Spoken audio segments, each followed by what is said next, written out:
either, but yeah. All right, so we're watching the round 5 match between Tan Chin Heng and Matthew Lai. Oh, I got the names on the wrong side. So Matthew is sitting on the left hand side. He is the one wearing the pink shirt, and Chin Heng is sitting on the right side.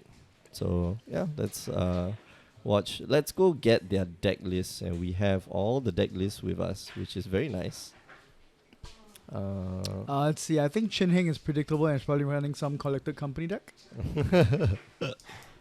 Alright, so look through the deck lists. Alright, so Matthew's deck list is here. Chin Heng. Matthew.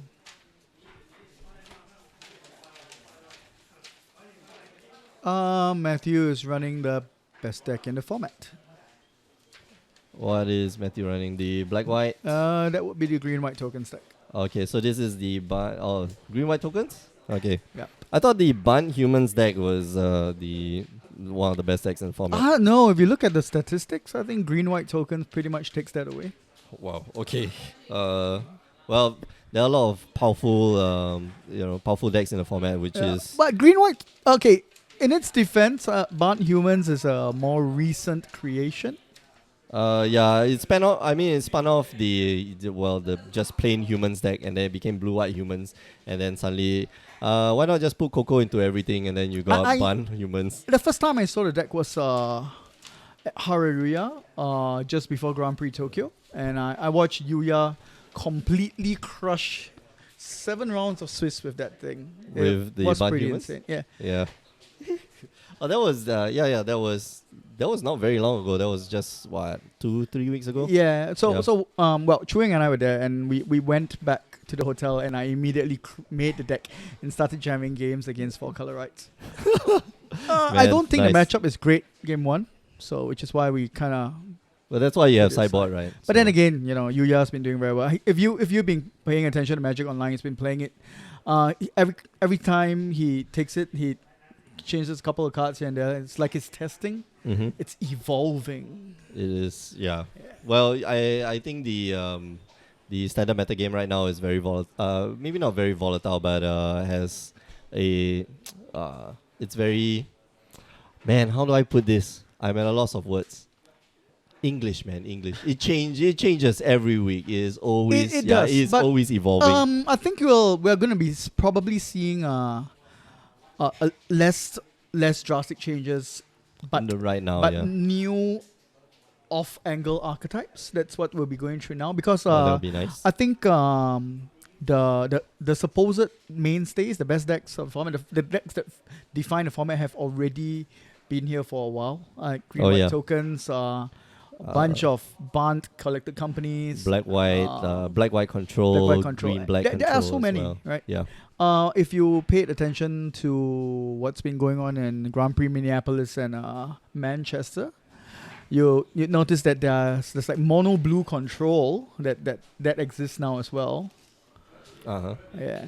But anyway, we should be paying attention to the feature match, because it's a feature. Oh man, we don't have to pay attention to the feature match. Who cares about feature match? Anyway, yeah. So we see Bounding Crisis. Well, we see Chin Heng's board. This is a very classic matchup. This is it's pretty much the finals of the Pro Tour all over again. Yes, that's true. Chin Heng is running blue. Oh, sorry, it's a Bunt company deck. Mm-hmm. Not running a Bun Humans deck. In your opinion, which ones do you feel is better, Bun Humans or Bun Company? I think Bun Humans is more explosive, and Bun Company is more steady. Okay, yeah. There's no way to pump your creatures, but I mean, Bun Humans, the deck really works when you have what's that? Thalia's Lieutenant in hand. I was play testing it the other day, and when you have 1 Thalia's Lieutenant in hand, that's a good hand. Yep. When you've got 2, that's a really good. Oh no! Hand. What's amazing? Hand. What's amazing is when you've got Lamholt, and another creature, and then you collect the company into lieutenant, it blows him away. Yeah, it's insane. Yeah, then when you have 3, then it's stupid. Mm-hmm. Man, so he gave up his Gideon there for 5 mana. What's he gonna cast? Oh, so it's Archangel Eversin on the end step here. Going down. He's gonna cast a Hangerback Walker for 0 on Chin Heng's upkeep. It's going to trigger flip. the Eversin flip. Yep. He's going to flip the Eversin. He's going to have a 6/5, which means that he can block the opponent's Eversin. But he's going to clear the opponent's board, and then the opponent's Eversin is going to flip, and then deal 3 damage. Yeah, it's just this like badminton match of flipping angels. So, yeah. That's it though.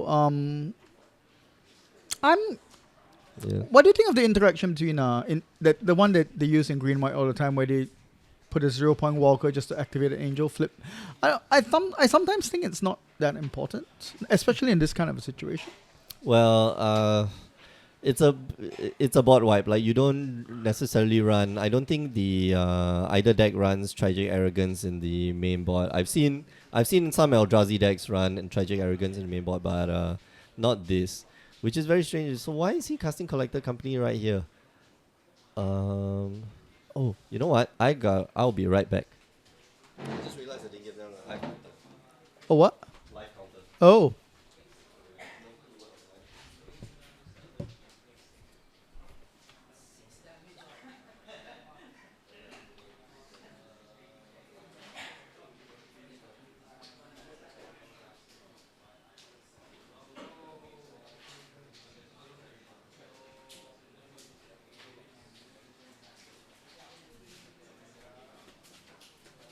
Aha, the magical hand of God appears and to give you life. Actually, life counters. So yeah, there was. Oh. Well, it doesn't look. It looks like we missed all the action actually. Yeah. He was able to collect the company into a reflector mage just to bounce the angel. Yeah. Yeah, that was. Well, I was guessing. I was wondering why he was casting the collector company, despite that that angel was gonna flip. Yeah, exactly. So, I guess but that's a good play. That's actually a very good play, and he swung in for a total of 13. It's a good play. It's a good play when the top 6 cards of your library are want to be good, right? Yeah, exactly. Like it's just drawing into gas. Like draw 2 out of 6 cards. Yeah, man. If he just busted. If he had Dustwatch Recruiter and Dustwatch Recruiter, we wouldn't be saying this right now. Yeah, no, we've been watching 2 Eversins just facing off. Yeah, exactly. All right, so if you're just tuning in, this is the Win and EMA Box at Grey Ogre Games, our standard tournament. This is round 5. My name is Mick. I'm one of your hosts alongside Nicholas Wong. Hello. Yeah. Right, I've done.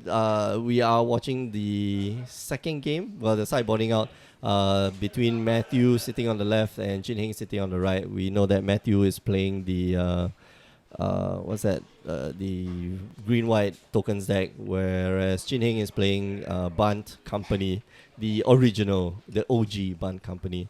So let's see what's the sideboarding options, shall we? Okay, so looking at Matthew's deck, a Declaration in Stone would be useful, but not the best. Man, this is a very strange. I think Chin Heng will be bringing in a bunch of counter spells. Yeah, you have access to blue, so yeah. I think that would be good. I think Tragic Arrogance is going to probably end up in both their decks as well. Man, I'm not quite sure about what I would sideboard in here. Probably the Dam Protector seemed pretty good, because if you bounce back a Dam Protector, like you can just cast it again, like as a morph, or if you have to cast it as a morph. But man, that doesn't seem to be. I think the trackers possibly, because it's going to be quite the grindy matchup. Yeah, the Dragonlord Dromoka, I don't know. Would you take out the Dragonlord Dromoka? I think I would. Against Bond Company, yes. So it stops forced him to play all his instants on your turn. Yeah, but it's at 7 mana. I'm not sure if you're going to get there, Like this is the mid-range format. 7 mana is not an issue. And like this is a format where every mid-range deck gets to 6 or 7 mana, and every ram deck wants to be at 10. So, okay, yeah. casting a Ulamog, yeah. Okay, so yeah, nothing else. Well, he might want to play Declaration in Stone, but if you're going to long, I think in this case, Matthew's going to be the going on the defense, whereas Chin Heng's going to be the I think aggressor. that entirely depends on how the first couple of turns pan out. But I mean, you have a The plan, problem right? with Collected Company as a deck, the non-humans variant, is there are some hands that just force you to be a reactive deck, and there are some hands that make you an aggressive deck. So Yes, that's true. it depends on which part of your deck you draw. No, and part of, going into the sideboard, like we, as the Collector Company deck, like you are taking out creatures for your negates. You're taking out Yes. creatures for, what else do you have? Effectively, like you're your tragic making your arrogances. Cocos worse. Exactly. So, you still want to definitely keep your Coco because that, it lets you see 6 cards. It gives you 2 creatures at the, at instant speed.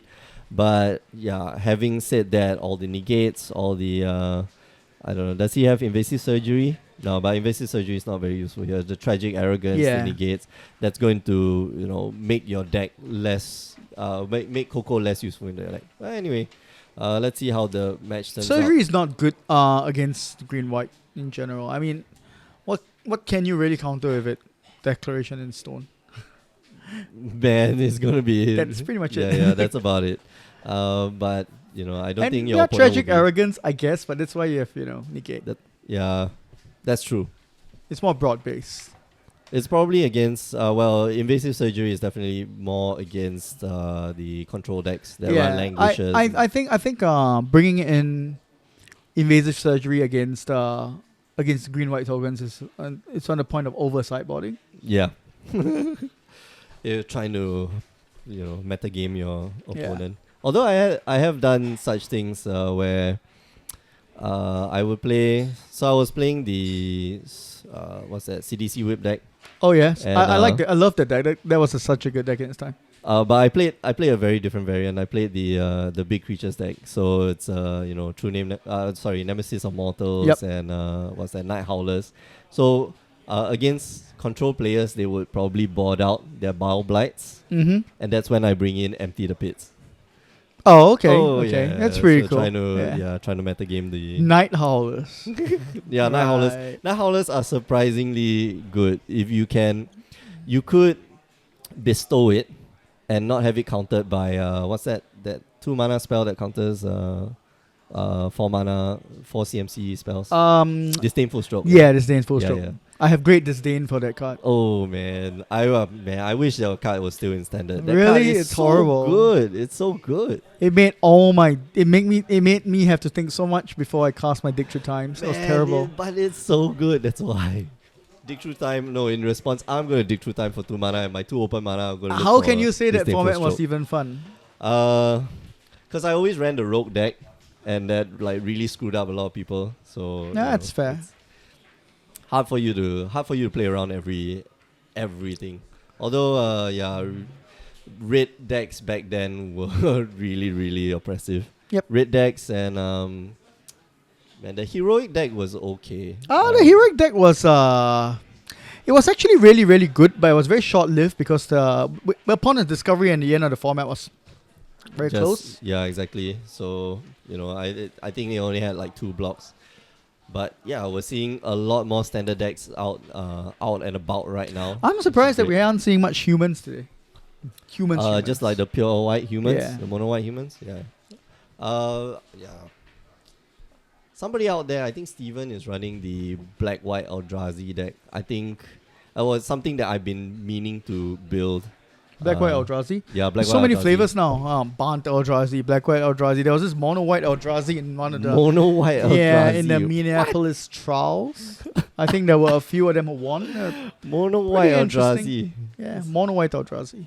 Yeah, but we don't see any more red decks nowadays though, which is unfortunate. Like red deck, I mean, the red deck wins is not. No I longer wrote an red deck. article that was trying to get people to play red deck The wins. death of red deck wins. No, it was an article I wrote for Red Dot Magic. Oh, okay. Yeah, Kelvin's blog. Yep. And I was saying about how instead in such a mid-rangey format, you might want to go something on a more extreme end, so like a red-green ramp on one end, and you go west below the curve with mono red aggro. Not mono red, I mean Ataka red. Taka red, right? Green red. I mean, we seem to be forgetting the fact that Raymond Tan, the Malaysian Raymond Tan, did really, really well with the deck at GP Tokyo. He almost made top 8 he lost and win and in. Oh damn! Yeah, and the deck was featured on day 1 by Chapman. Oh, nice. Yeah. Okay, but it's a very unique deck. It's something that we haven't been seeing. Haven't been and while you're brewing, you haven't been thinking about like trying to. The problem with it is that you have a poor matchup in mono white aggro. And mono white aggro. Is it more aggressive than mono white aggro? It is more aggressive than mono white aggro, but mono white aggro stops it because it can match play for play. Right. Okay. Yeah, and I think mono white aggro also has some form of card advantage as well. Declaration in Stone gets rid of like multiple creatures at one shot, and whereas if you're playing like red green, like you're stuck. Well, the Ataka red deck only wants to deal like a couple of points of damage to its creatures. Really, it just what they're there for is in a sense to buy enough time for Ataka's command and Exquisite Firecraft to be irrelevant. Yeah, Exquisite Firecraft, right? So good. Goblin Dark Dwellers into Exquisite Firecraft with Spell Mastery is very good. Anyway, back to the match. We see here. Matthew's got Evolutionary Leap. Yeah. But so he's gonna do the same trick. He's gonna he managed to get an early leap, but it's not really impacting the board a lot. I think. It's it's a 6/5. I don't know. Would you have kept it on the on this side, on its white side? Oh, Everson? Yeah, Everson without casting the Hangback Walkers, because I think it would have served better if you had, you could just sacrifice the Hangback Walkers to... Oh no, but if you sacrifice the Hangback Walkers, like, you'll kill all your tokens. Yeah. Alright, okay, so it's not fine. relevant. Yeah. Oh, but he's going to bounce it back to hand, which is fine, which means that he can actually cast the Everson next turn, because it bounced back the... What's the red side? The... Everson pissed off. Everson pissed off woman. Yeah, Everson that time of month. Everson very angry for some reason or other. Alright, so that's very fortunate. Like if you can cast it again, I think you would. Oh, but if Livala comes down, gains him additional Everson did come and clear like Chin Hing's board, right? Yeah, that's true. So like it got rid of 2 very, very. So it's kind of did its thing. Livala comes down, gains him a bunch of life, goes up to 21 now, and 5/5 in the air, not a small thing. Oh yeah. Everson needs to be, you forgot our anniversary mode in order to block it and trade. So this married man talk, I'm not married, so it's okay. Alright, so down comes a Jace. Not threatening to flip, but it's a very good looter. Speaking of looters, have you been catching up with the EMA spoilers? I think there's a lot of a lot of mixed reviews when it comes to EMA. There are some people who think that the box now is a complete waste of time. Complete waste of time. Wow, it's not even a waste of money. And money. Yeah, it's not a waste of money and time. Right, what? But I think at the end of the day, we are overlooking the fact that I think 6 months down the road, people are going to be wanting to buy. Yeah, exactly. Anyway. Like, wow, 6 months. I'm thinking, just long term, you keep that box for 2-3 years. Like, it's going to go up in price like faster than inflation. But that is because of scarcity. That's true. Yeah, right? that's the whole point. I mean, like, you compare it to, and we're going to talk about this in the podcast this week, which releases on Wednesday, by the way. I mean, it's the same situation as Modern Masters. And Modern Masters 1. Modern Masters 1. Not so much. Yeah. Modern Masters 2, there was a bigger print run. In fact, yes. It's not an infinite print run, but it's a bigger print run, not like Conspiracy. But yeah, Do you think they dropped the ball when it comes to Eternal Masters? No, I don't think so. They are looking, the people that they are appealing to are Commander players. Commander players want to crack that box. So investors will buy the box and keep it. Whereas, commander players will buy the box and crack it and have like their single copies of whatever spells that they want. So their days, their fall, if they open up Force of Will or their Mana Crypt. So they have all these singletons, which is what you really want. You don't want to buy like boxes to get like 4 copies of each. Yep, of course. So it's not going to improve Legacy, the state of Legacy in any shape or form, which is very unfortunate. And if that's what they wanted to do, then it's I'm not so sure about weird. that though. I think one of the problems with the set is that it doesn't include a couple of cards that should have been in it, like Such as? show and tell. Oh yeah, okay. So no show and tell is kind of significant.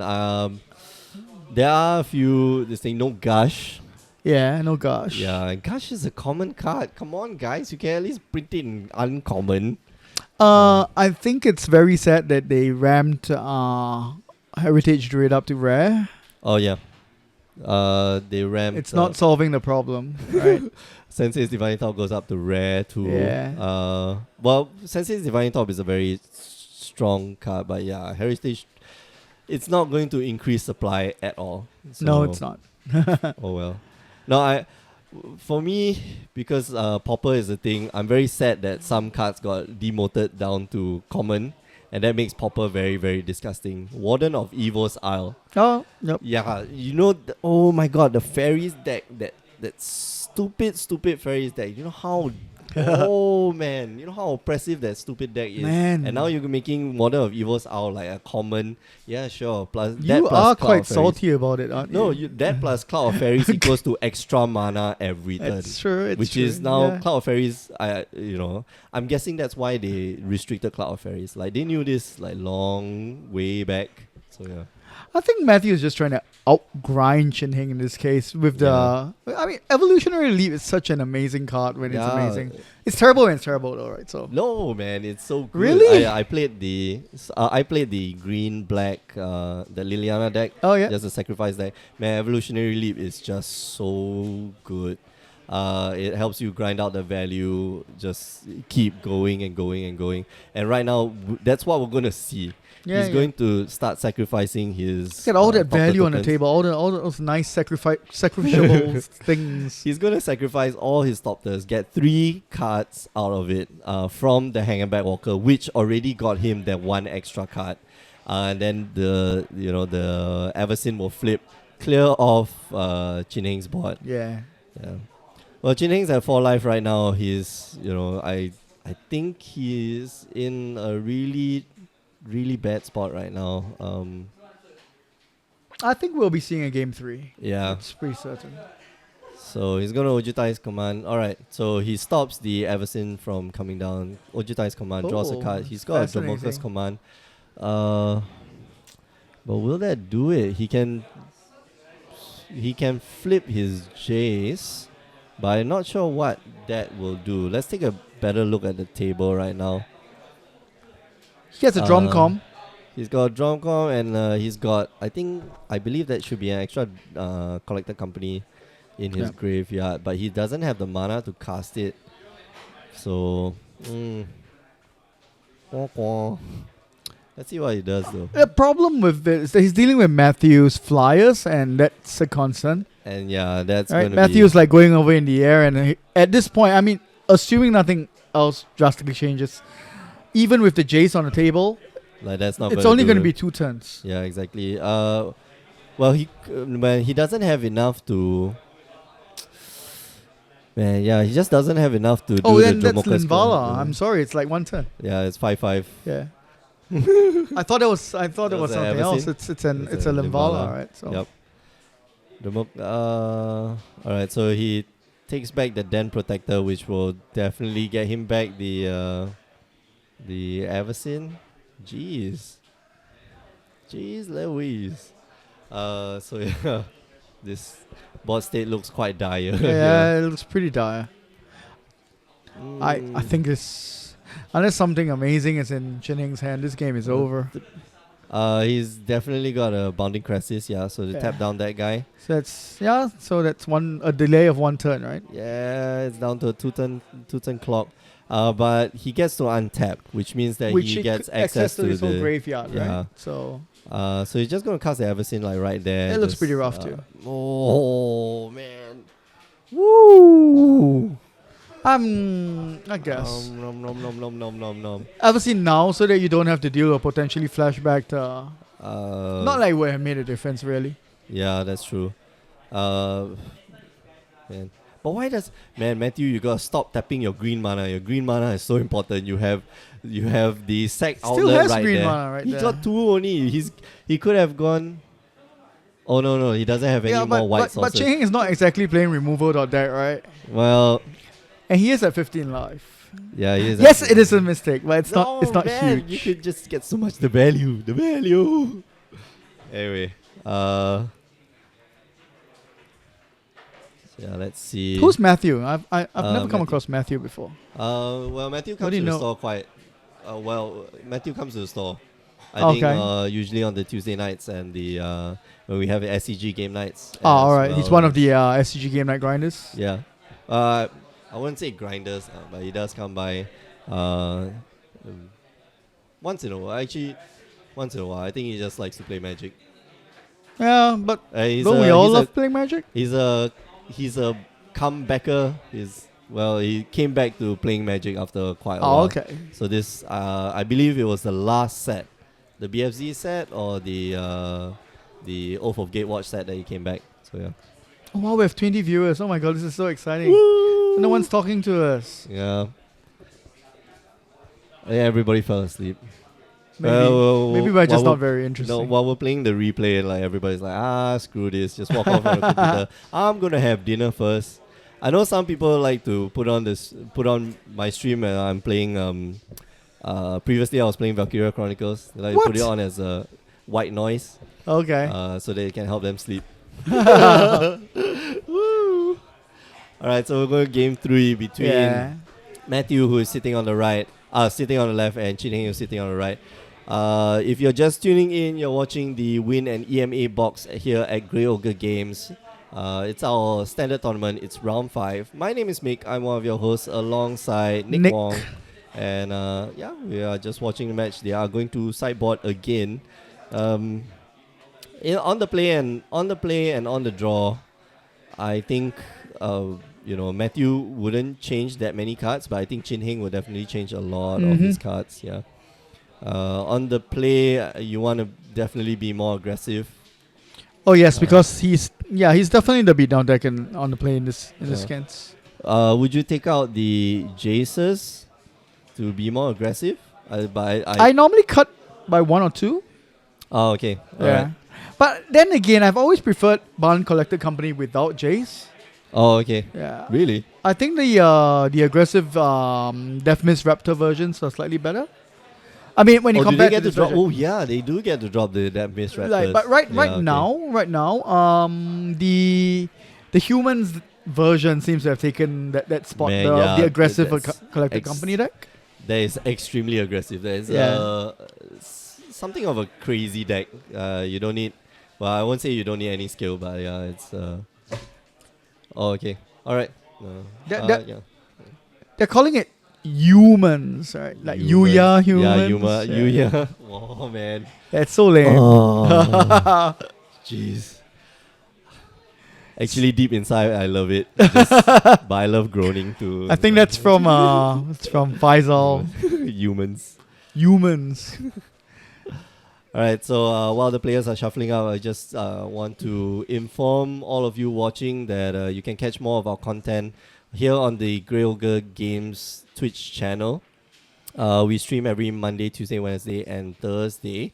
On Monday, Wednesday, and Thursday afternoons we stream MTGO, and on Tuesday and Thursday evenings, we do live games of Magic. My favorite, of course, is to host the Tuesday night SCG game night at Grey Ogre Games. It is, well, if you're in the store, it's lively, and you can hear a lot of people lamenting.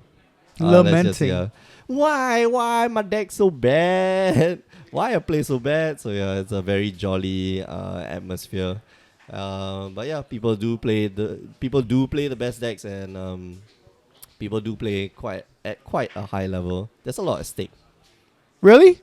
Playmats, man. Playmats. That's a lot? Exclusive playmats. Why you? Yeah. You I think- don't know. That's a... Okay.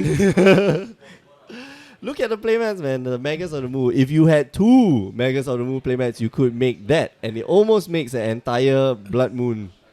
Yeah? Is that why they're there like this? That's why they're there like that. Well, Right, it doesn't I make the see. complete Blood Moon, but yeah, it looks pretty nice. If we lined it up properly, it will probably make a very nice picture. Yeah. Although it is missing a bit of the arc. Oh well. Whatever. Beggars can't be choosers. Yeah. We definitely need to replace the playmat though. Like it is very, very bright. But you can still see the cards. I hope Okay, you it guys looks like can they're still see keeping the their cards. hands, right? No one's Yeah, not okay. taking a So mulligan. yeah, they start on match. They're keeping their hands. Looks like Matthew's got a turn 1 play, which is the normal. I drop a forest. I'm And gonna off. tap off Nisa. Yeah. No, he's considering. Yeah, he has to draw a card first. Good man. Good man, you draw a card. So instead, he's just going to drop the Fortified. You can still go off of Nisa. Yeah. Man, he has revealed a lot of information to Chin Hing that he drew. You can remedy it by just Just playing that laying the land lands, next turn, yeah. right? No, he revealed. Planes? So no, he revealed the Canopy Vista. Oh yeah, yeah. So now, he, now Chinning knows he has a forest and a and canopy a Canopy vista. Vista. So yeah, he's Why do people do Which- like? Why do people do things like that? well. Here's the thing, like you took the. So yeah, just reveal the Canopy Vista. No, Canopy Vista. Yeah, that's a good one. Are they hearing us? I Oh, don't man, think I got so. Yeah, when the announcement, the casting table was back at the back could- of the store, like we all had to use our inside voices. So, Oh, but well, now, that explains it. yeah. So why it's out here now? we shifted everything here. We actually want to just cordon off this area. So it's not to show people that I know it's bright and sunny outside while we do this. No, because when you turn on the camera and it's Uh-huh. bright sunny outside, you're just going to see blackface. Yep, exactly. Yeah. So, very nice Jace. I think if you have that kind of Jace, you might want to play with it a lot more. Really, I don't like this. The series of SDCC walkers. I mean, they're great like as the collector items, Oh yeah. but playing with them. No, not Annoying. playing with them, but I definitely like the look. I don't quite like the latest. Well, it's a negate on the series. first planeswalker man, of the that's game. nice. It's a huge impact. Yeah. And he activates the Jace at the end of turn. Discards the Dustwatch Recruiter. Wow. Okay, which means that he's probably looking for land here. Mm-hmm. Which means that his hand has something that's 4 mana that the deck is known for doing. He does draw a Bounding Crisis, but why is he gonna let go now? Man. Alright, so let's go of a Sylvan Advocate. He's probably gonna cast the Bounding Crisis to look for another land. No, you don't need more lands this time. Or look for This is the, when Ching Hee reveals that he's actually playing Living End. Yeah. Hey, guess what, guys? He's playing what's that black card now? Ever After. Oh yeah, Ever After. No, I don't think so. My deck actually has black. So it drops a Crypto Rights and a few creatures and. Alright, so he's got to be wondering if Chin Heng has that second copy of Negate in hand, which is why he's kind of, he's got to think of whether he wants to slam the Gideon or the or Hangy. Hangerback Walker. So you only cast a Hangerback Walker for one. He's probably going to cast another spell there, Dromoka's Command, and make it fight the. This combo has been extremely annoying ever since old Abzan in the previous for format, sure. right? Oh man. So this insane. Dromoka's Command is Yeah. just The drama so, with so backbreaking. So he's gonna tap down his creature. If you're Chin Heng, do you go for the aggressive plan right now? It's definitely an attack. Well, I you don't definitely even attack, think but that I was a mean- question at this point. Yeah. And it's probably holding up. The question is man. whether it is Ojutai's command or Collector or Company. Collector Company. Well, it can be both. I mean, in a sense, like he gets to cast either one of them. At the Yep. end. If you don't make me counter a creature like what Everson maybe. Oh man, yeah. But Everson's gonna sneak under the counter spell anyways, regardless. Right? Yes, there's only negate and there's only a negate in the end. So here's the thing: if you are, I think Cheng is definitely going for Collected Company. yep, yeah, we see it in his hand. I see he has brought it to the front of his hand. Very obvious. This is what I want to do. Yep. Collector Company. Before they go to attacks, wow, whiffs of all 6 cards. Holy smoke! That's the reason why I've never played Collected Company in this entire time in Really? any tournament. Oh man, no, it's not, dude. It's slightly feel bad. It's just slightly feel bad. Really? You win or lose games depending on how good your company is. Oh, man. Okay, so here's the situation. Okay, if you collect the company into 6 lands, I would actually be quite happy because that's 6 lands, relative happiness. Because that's 6 turns that you're not drawing extra lands. You're a bright and cheerful kind of guy. Come on, man, you gotta look at it. 6 time walks. That's 12 mana, by the way. That's a lot. I suppose that's kind of true because, regardless, you're probably not winning anyway. Yeah, exactly. So, you gotta look on the bright side, man. Always gotta look on the bright side. Oh, but Linvala lands and gains Matthew some life. Actually, not some life, quite a lot of life. He's gonna tick up his Gideon, swinging for 5, and put a nice clock on Chin Heng. You remember a time where Collected Company was strictly a modern card? An Upsan Company? No, I always remember Collector Company being standard and then creeping into modern. Really? Yeah, man. Collected Company was not played in modern until Bond Company. Oh, it wasn't? No, it wasn't. Let me think. Yeah. Modern, however, had like a whole bunch of Collected Company decks at one point. Like Upsan Company true. came out with the one of the combo. Oh yeah, and then I think Hyper and How had this Naya Company deck that they took to the GP. Naya Company. Yeah. It It was pretty spicy. I lost to it at GP Singapore. Is that like the Naya the zoo build but with collected company? No, it has a whole bunch of utility creatures, really annoying utility creatures as well. Alright. So yeah, I did not realize that it was. Well, I've seen it in standard the entire time it was. I think Bond Company was pretty much the first real deck that started playing with Collected Company. Well, yeah, and that was just what 2 cycles ago. Yeah. 1 cycle ago. Yeah. 2 cycles. Towards ago, I think towards the later part of the previous format. No, when they got Reflector Mage, that's when the deck that just was went insane. Yeah, it became insane. Yeah.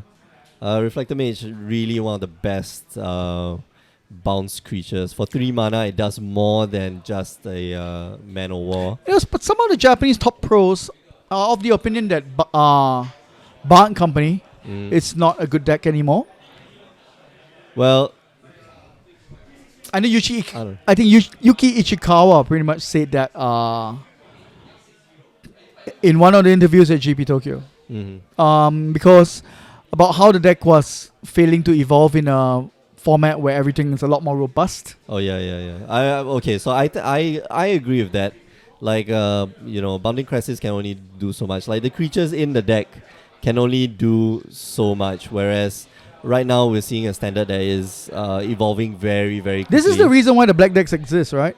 Yeah, exactly. Like I'm going to strip your hand, and I'm going to. Because Collected Company and mono white decks and all the human variants, they all have problems against Languish. Oh yeah, for sure. Usually one Languish kind of resets the table, and once they are in, one company, and then you Languish in. But have you ever seen the way the humans deck has the ability to go beyond a Languish? Oh yeah, of course. Right, man. so it's pretty insane, right? That is damn gross. That's why. Well, that's why I'm building 2 decks right now. One is the Bun Humans, and the other one is the Black White Eldrazi deck. Because both of them are of very different flavors, but both of them are just crazy good. So we see Gideon swinging in. with the entire team. Sure, and Gideon's like Captain America. Really? Yeah. Well, Captain America still can die. He hasn't died yet. So can Gideon So can Gideon. in some way or other. Yeah, but does Gideon go like Hail Hydra? Oh, that is don't man. even get me started on that. No, I haven't read the issue yet. So yeah. There are some interesting theories. Man, the one I really love is when as a side, Bert and Ernie, is it Ernie? Is like has his mouth open right next to Bert's ear and he just goes like Hail Hydra. Oh, yep. Anyway, yeah. Really very dumb. Anyway, so we are ordering out blockers here for Sylvan Advocate. Mm-hmm. You've got to be scared of. Chin Heng looks like he's in a bit of a poor position at the moment. You gotta be scared of the Dromoka's command. No, but it flips up. Yeah, so it flips up the Dam Protector to cast the Dromoka's command. Such a blowout. This is a complete blowout. Pow pow! Ouch. And now it's gonna get rid of both creatures. 6 toughness, yep. It's gonna kill both creatures. And he's going to drop down to 4, man. Chin Heng is in a bad position. Chin Heng needs something more than tragic arrogance here. This is important. Plan. I mean, I think Matthew pretty much locks himself a top 8 right after this. Yeah, that's true. He just has to not get pat down and, just ID. That is sad. So sad. Sad way to go. Alright, so, Chin Heng was stuck on 4 lands forever. Yep. Which kind of stuck him, just slowed him down to the point where Matthew was able to develop his board way beyond what Chin Heng could handle. So yeah, congrats to Matthew. So Matthew makes like top 8 now. Yep. So we got one more round to go. If you're just tuning in, you're watching the Win and EMA Box Aggregator Games. This is round 5 of the standard tournament. My name is Mick. I'm one of your hosts alongside Nick Wong. Hello. And we'll be right back with round 6. There's only 7 minutes left to the round before they call for time. But we do see some tables left around. But yeah, do stick around. We'll be right back.